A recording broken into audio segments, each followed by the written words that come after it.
Okay, so I got my rack yesterday. I'll put some photos on now just to show you what it was like when it arrived at my door. I paid £35 for it, which is really cheap. I obviously had to pay for a courier, that was about £55, but considering its weight and size, that was quite good.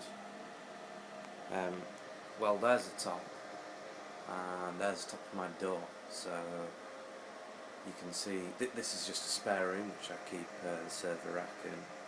It's got a sofa bed in as well, kind of like a spare room.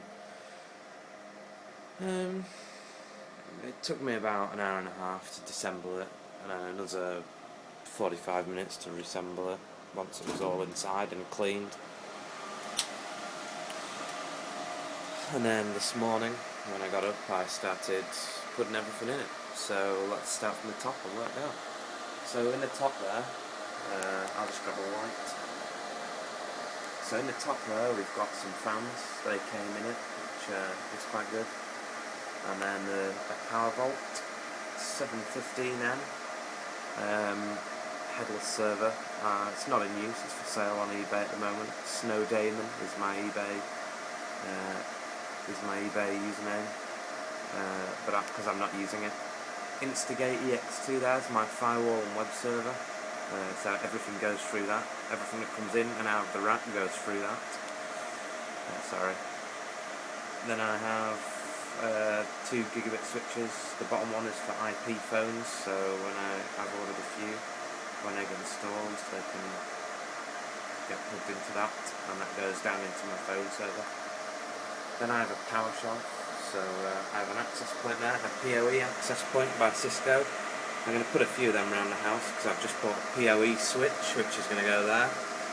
There's my monitor for my phone server, a tower for some plugs to go into, and then this is my main control panel here. I'm still yet to get a UPS, so when I do, I guess I'll replace the tower block in the back there, because most things have 2 power supplies, so one can go into this and one into the UPS.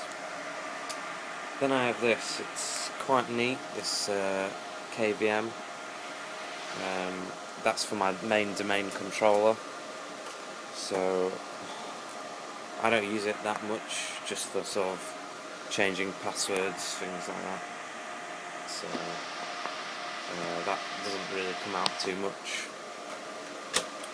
Again, that cost me about 30 quid, 40 quid, so it's not too bad. Just push it all in. Okay, that's my PowerVault 745N that I'm going to run as a phone server. I'm going to put asterisks on it. So that's what runs that blue cable there into the switch. One goes into the internet and one goes into the phone switch. And then this is my main guts of the rack, the HP ProLine DL380G3 as my main domain controller, DNS server, everything like that. It's all in there. I quite like it. It's a good server. And then this is my disk array. I want to populate it with 14 300 gig drives to give me about 4.2 terabytes of storage just in that bottom rack there, because the server has 2, I don't know if you can see there, 146.8 gig drives, and that's got my OS mirrored on it, which is 2008 data center, not R2, as it's only a 32-bit system. So I've got my disk array, my ProLine, my domain controller, phone server, KVM, PowerShell, switches, firewall, and then decommissioned server. If anyone has any suggestions or comments they'd like to make, please just leave them below or PM me. This is my first video, so sorry about the finger over the lens. Thanks for watching.